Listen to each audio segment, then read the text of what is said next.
ओम उमा महेश्वराय नमः। आप सभी का हमारे YouTube चैनल पर हार्दिक स्वागत है। आज सुने शिव महापुराण की आगे की कथा। नारद जी ने पूछा, हे ब्रह्मा जी, इसके पश्चात क्या हुआ? आप मुझे इससे आगे की कथा भी बताइए। भगवान, काम और रति का विवाह हुआ या नहीं? आपके साप का क्या हुआ? कृपया इसके बारे में भी मुझे सविस्तार बताइए। ब्रह्मा जी बोले, शिव जी के वहां से अंतर्धान हो जाने पर दक्ष ने काम से कहा, कामदेव, आपके ही समान गुणों वाली परम सुंदरी एवं सुशीला मेरी कन्या को तुम पत्नी के रूप में स्वीकार करो। मेरी पुत्री सर्वगुण संपन्न है तथा हर तरीके से आपके लिए सुयोग्य है। हे महातेजस्वी मनोभव, ये हमेशा तुम्हारे साथ रहेगी और तुम्हारी इच्छा अनुसार कार्य करेगी। ये कहकर दक्ष ने अपनी कन्या, जो उनके पसीने से उत्पन्न हुई थी, उसका नाम रति रख दिया। तत्पश्चात कामदेव और रति का विवाह हर्षोल्लास संपन्न हुआ। हे नारद, दक्ष की पुत्री रति बड़ी रमणीय और परम सुंदरी थी। उसका रूप लावण्य मुनियों को भी मोह लेने वाला था। रति से विवाह होने पर कामदेव अत्यंत प्रसन्न हुए। वे रति पर पूर्ण मोहित थे। उनके विवाह पर बहुत बड़ा उत्सव हुआ। प्रजापति दक्ष पुत्री के लिए सुयोग्य वर पाकर बहुत खुश थे। दक्ष कन्या देवी रति भी कामदेव को पाकर धन्य हो गई थी। जिस प्रकार बादलों में बिजली शोभा पाती है, उसी प्रकार कामदेव के साथ रति शोभा पा रही थी।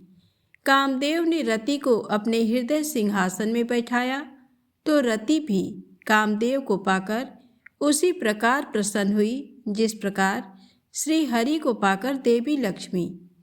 उस समय आनंद और खुशी से सराबोर कामदेव व रति भगवान शिव का शाप भूल गए।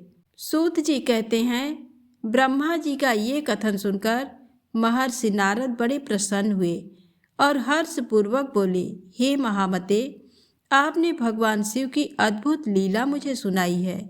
प्रभो, अब मुझे आप ये बताइए कि कामदेव और रति के विवाह के उपरांत सब देवताओं के अपने धाम चले जाने के बाद पितरों को उत्पन्न करने वाली ब्रह्मा कुमारी संध्या कहाँ गई?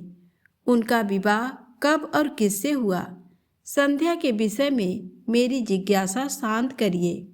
सूत जी बोले, हे ऋषियों, नारद जी के इस प्रकार प्रश्न करने पर ब्रह्मा जी ने कहा, मुने, संध्या का चरित्र सुनकर समस्त कामनियां सती साध्वी हो सकती हैं। वह संध्या मेरी मानस पुत्री थी, जिसने घोर तपस्या करके अपना शरीर त्याग दिया था। फिर वह मुनि श्रेष्ठ मेधातिथि की पुत्री अरुंधति के रूप में जन्मी। संध्या ने तपस्या करते हुए अपना शरीर इसलिए त्याग दिया था क्योंकि वह स्वयं को पापिनी समझती थी। उसे देखकर स्वयं उसके पिता और भाइयों में काम की इच्छा जागृत हुई थी। तब उसने इसका प्रायश्चित करने के बारे में सोचा तथा निश्चय किया कि वह अपना शरीर वैदिक अग्नि में जला देगी, जिससे मर्यादा स्थापित हो। भूतल पर जन्म लेने वाला कोई भी जीव तरुणावस्था से पहले काम के प्रभाव में नहीं आ पाएगा। ये मर्यादा स्थापित कर मैं अपने जीवन का त्याग कर दूंगी। मन में ऐसा विचार करके संध्या चंद्रभाग नामक पर्वत पर चली गई।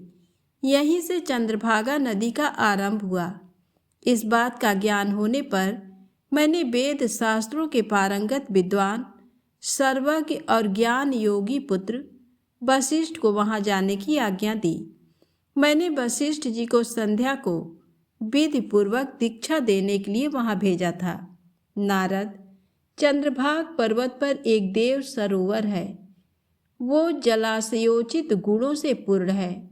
उस सरोवर के तट पर बैठी संध्या इस प्रकार सुशोभित हो रही थी जैसे प्रदोष काल में उदित चंद्रमा और नक्षत्रों से युक्त आकाश शोभा पाता है। तभी उन्होंने चंद्रभागा नदी का भी दर्शन किया तब उस सरोवर के तट पर बैठी संध्या से वशिष्ठ जी ने आदरपूर्वक पूछा, हे देवी, तुम इस निर्जन पर्वत पर क्या कर रही हो? तुम्हारे माता पिता कौन हैं? यदि ये छिपाने योग्य ना हो तो कृपया मुझे बताओ। ये वचन सुनकर संध्या ने महर्षि वशिष्ठ की ओर देखा। उनका शरीर दिव्य तेज से प्रकाशित था। मस्तक पर जटा धारण किए वे साक्षात कोई पुण्यात्मा जान पड़ते थे। संध्या ने आदरपूर्वक प्रणाम करते हुए वशिष्ठ जी को अपना परिचय देते हुए कहा, ब्राह्मण, मैं ब्रह्मा जी की पुत्री संध्या हूँ। मैं इस निर्जन पर्वत पर तपस्या करने आई हूँ। यदि आप उचित समझें तो मुझे तपस्या की विधि बताइए। मैं तपस्या के नियमों को नहीं जानती हूँ, अतः मुझ पर कृपा करके आप मेरा उचित मार्गदर्शन करें। संध्या की बात सुनकर वशिष्ठ जी ने जान लिया कि देवी संध्या मन में तपस्या का दृढ़ संकल्प कर चुकी हैं। इसलिए वशिष्ठ जी ने भक्त वत्सल भगवान शिव का स्मरण करते हुए कहा, हे देवी, जो सबसे महान और उत्कृष्ट हैं, सभी के परम आराध्य हैं, जिन्हें परमात्मा कहा जाता है, तुम उन महादेव शिव को अपने हृदय में धारण करो। भगवान शिव ही धर्म, अर्थ, काम और मोक्ष के स्रोत हैं। तुम उन्हीं का भजन करो। ओम नमः शिवाय मंत्र का जप करते हुए मौन तपस्या करो।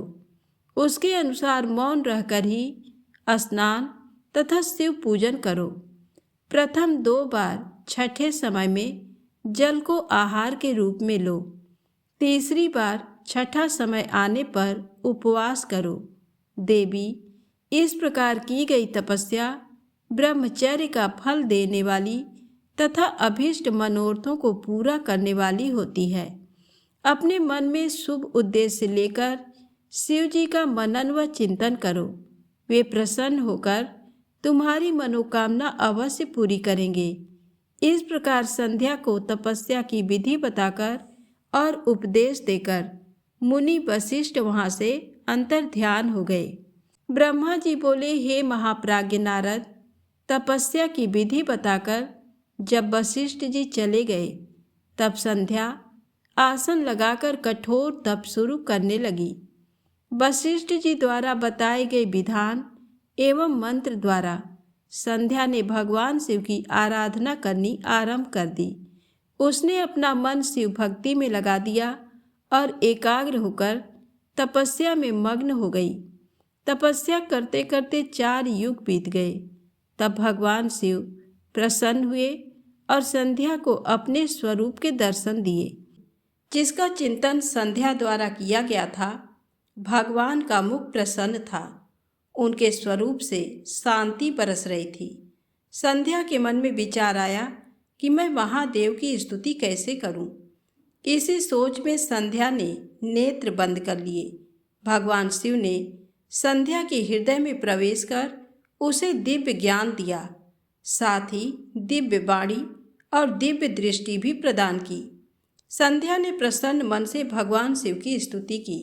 संध्या बोली, हे निराकार परम ज्ञानी लोक सृष्टा भगवान शिव, मैं आपको नमस्कार करती हूँ, जो शांत निर्मल निर्विकार और ज्ञान के स्रोत हैं, जो प्रकाश को प्रकाशित करते हैं। उन भगवान शिव को मैं प्रणाम करती हूँ, जिनका रूप अद्वितीय, शुद्ध, माया रहित, प्रकाशमान, सच्चिदानंदमय, नित्यानंदमय, सत्य, ऐश्वर्य से युक्त तथा लक्ष्मी और सुख वाला है। उन परम पिता परमेश्वर को मेरा नमस्कार है, जो सत्व प्रधान, ध्यान योग्य, आत्मस्वरूप, सारभूत, सबको पार लगाने वाला तथा परम पवित्र है। उन प्रभु को मेरा प्रणाम है। भगवान शिव, आपका स्वरूप शुद्ध, मनोहर, रत्नमय, आभूषणों से अलंकृत एवं कपूर के समान है। आपके हाथों में डमरू, रुद्राक्ष और त्रिशूल शोभा पाते हैं। आपके इस दिव्य चिन्मय सगुण साकार रूप को मैं नमस्कार करती हूँ। आकाश, पृथ्वी, दिशाएं, जल, तेज और काल सभी आपके रूप हैं। हे प्रभु, आप ही ब्रह्मा के रूप में जगत की सृष्टि, विष्णु रूप में संसार का पालन करते हैं। आप ही रुद्र रूप धरकर संहार करते हैं, जिनके चरणों से पृथ्वी तथा अन्य शरीर से सारी दिशाएं, सूर्य, चंद्रमा एवं अन्य देवता प्रकट हुए हैं। जिनकी नाभि से अंतरिक्ष का निर्माण हुआ है, वे ही सद्ब्रह्म तथा परब्रह्म है। आपसे ही सारे जगत की उत्पत्ति हुई है, जिनके स्वरूप और गुणों का वर्णन स्वयं ब्रह्मा विष्णु भी नहीं कर सकते। भला उन त्रिलोकीनाथ भगवान शिव की स्तुति मैं कैसे कर सकती हूँ? मैं एक अज्ञानी और मूर्ख स्त्री हूँ। मैं किस तरह आपको पूजूं कि आप मुझ पर प्रसन्न हो? हे प्रभु, मैं बारंबार आपको नमस्कार करती हूँ। ब्रह्मा जी बोले, नारद, संध्या द्वारा कहे गए वचनों से भगवान शिव बहुत प्रसन्न हुए। उसकी स्तुति ने उन्हें द्रवित कर दिया। भगवान शिव बोले, हे देवी, मैं तुम्हारी तपस्या से बहुत प्रसन्न हूँ, अतः तुम्हारी जो इच्छा हो वह वर मांगो। तुम्हारी इच्छा मैं अवश्य पूर्ण करूँगा। भगवान शिव के ये वचन सुनकर संध्या खुशी से उन्हें बार बार प्रणाम करती हुई बोली, हे महेश्वर, यदि आप मुझ पर प्रसन्न होकर कोई वर देना चाहते हैं और यदि मैं अपने पूर्व पापों से शुद्ध हो गई हूँ, तो हे महेश्वर, हे देवेश, आप मुझे वरदान दीजिए कि आकाश, पृथ्वी और किसी भी स्थान में रहने वाले जो भी प्राणी इस संसार में जन्म लें, वे जन्म लेते ही काम भाव से युक्त ना हो जाएं। हे प्रभु, मेरे पति सुहृदय और मित्र के समान हो और अधिक कामी ना हो। उनके अलावा जो भी मनुष्य मुझे सकाम भाव से देखे, वह पुरुषत्वहीन अर्थात नपुंसक हो जाए। हे प्रभु, मुझे ये वरदान भी दीजिए कि मेरे समान विख्यात और परम तपस्विनी तीनों लोकों में कोई और ना हो। निष्पाप संध्या के वरदान मांगने को सुनकर भगवान शिव बोले, हे देवी संध्या, तथास्तु, तुम जो चाहती हो मैं तुम्हें प्रदान करता हूँ। प्राणियों के जीवन में अब 4 अवस्थाएं होंगी। पहली शैशव अवस्था, दूसरी कौमार्यावस्था, तीसरी यौनावस्था और चौथी वृद्धावस्था। तीसरी अवस्था अर्थात यौवनावस्था में ही मनुष्य सकाम होगा। कहीं कहीं दूसरी अवस्था के अंत में भी प्राणी सकाम हो सकते हैं। तुम्हारी तपस्या से प्रसन्न होकर ही मैंने ये मर्यादा निर्धारित की है। तुम परम सती होगी और तुम्हारे पति के अतिरिक्त जो भी मनुष्य तुम्हें सकाम भाव से देखेगा, वह तुरंत पुरुषत्वहीन हो जाएगा। तुम्हारा पति महान तपस्वी होगा, जो कि 7 कल्पों तक जीवित रहेगा। इस प्रकार मैंने तुम्हारे द्वारा मांगे गए दोनों वरदान तुम्हें प्रदान कर दिए हैं। अब मैं तुम्हें तुम्हारी प्रतिज्ञा को पूर्ण करने का साधन बताता हूँ। तुमने अग्नि में अपना शरीर त्यागने की प्रतिज्ञा की थी। मुनिवर मेधातिथि का एक यज्ञ चल रहा है, जो कि 12 वर्षों तक चलेगा। उसमें अग्नि बड़े जोरों से जल रही है। तुम उसी अग्नि में अपना शरीर त्याग दो। चंद्रभागा नदी के तट पर ही तपस्वियों का आश्रम है, जहाँ महायज्ञ हो रहा है। तुम उसी अग्नि से प्रकट होकर मेधातिथि की पुत्री होगी। अपने मन में जिस पुरुष की इच्छा करके तुम शरीर त्यागोगी, वही पुरुष तुम्हें पति रूप में प्राप्त होगा। संध्या, जब तुम इस पर्वत पर तपस्या कर रही थी, तब त्रेता युग में प्रजापति दक्ष की बहुत सी कन्याएं हुई। उनमें से 27 कन्याओं का विवाह उन्होंने चंद्रमा से कर दिया। चंद्रमा उन सबको छोड़कर केवल रोहिणी से प्रेम करते थे। तब दक्ष ने क्रोधित होकर उन्हें शाप दे दिया। चंद्रमा को शाप से मुक्त कराने के लिए उन्होंने चंद्रभागा नदी की रचना की। उसी समय मेधातिथि यहाँ उपस्थित हुए थे। उनके समान कोई तपस्वी ना है ना होगा। उन्हीं का ज्योति स्टोम नामक यज्ञ चल रहा है, जिसमें अग्निदेव प्रज्वलित हैं। तुम उसी आग में अपना शरीर डालकर पवित्र हो जाओ और अपनी प्रतिज्ञा पूरी करो। इस प्रकार उपदेश देकर भगवान शिव वहाँ से अंतर ध्यान हो गए। ब्रह्मा जी कहते हैं, नारद, जब भगवान शिव देवी संध्या को वरदान देकर वहां से अंतर्ध्यान हो गए, तब संध्या उस स्थान पर गई जहां पर मुनि मेधातिथि यज्ञ कर रहे थे। उन्होंने अपने हृदय में तेजस्वी ब्रह्मचारी वशिष्ठ जी का स्मरण किया तथा उन्हीं को पति रूप में पाने की इच्छा लेकर संध्या महायज्ञ की प्रज्वलित अग्नि में कूद गई। अग्नि में उसका शरीर जलकर सूर्य मंडल में प्रवेश कर गया। तब सूर्य ने पितरों और देवताओं की तृप्ति के लिए उसे 2 भागों में बांटकर रथ में स्थापित कर दिया। उसके शरीर का ऊपरी भाग प्रातः संध्या हुआ और शेष भाग सायं संध्या हुआ। सायं संध्या से पितरों को संतुष्टि मिलती है। सूर्योदय से पूर्व जब आकाश में लाली छाई होती है, अर्थात अरुणोदय होता है, उस समय देवताओं का पूजन करें। जिस समय लाल कमल के समान सूर्य अस्त होता है, अर्थात डूबता है, उस समय पितरों का पूजन करना चाहिए। भगवान शिव ने संध्या के प्राणों को दिव्य शरीर प्रदान कर दिया। जब मेधातिथि मुनि का यज्ञ समाप्त हुआ, तब उन्होंने एक कन्या को, जिसकी कांति सोने के समान थी, अग्नि में पड़े देखा। उसे मुनि ने भली प्रकार स्नान कराया और अपनी गोद में बैठा लिया। उन्होंने उसका नाम अरुंधति रखा। यज्ञ के निर्विघ्न समाप्त होने और पुत्री प्राप्त होने के कारण मेधातिथि मुनि बहुत प्रसन्न थे। उन्होंने अरुंधति का पालन आश्रम में ही किया। वह धीरे धीरे उसी चंद्रभागा नदी के तट पर रहते हुए बड़ी होने लगी। जब वह विवाह योग्य हुई तो हम त्रिदेव ब्रह्मा, विष्णु और महेश ने मेधा मुनि से बात कर उसका विवाह मुनि वशिष्ठ से करा दिया। मुने, मेधातिथि की पुत्री महासाध्वी अरुंधति अति पतिव्रता थी। वह मुनि वशिष्ठ को पति रूप में पाकर बहुत प्रसन्न थी। वह उनके साथ रमण करने लगी। उससे शक्ति आदि शुभ एवं श्रेष्ठ पुत्र उत्पन्न हुए।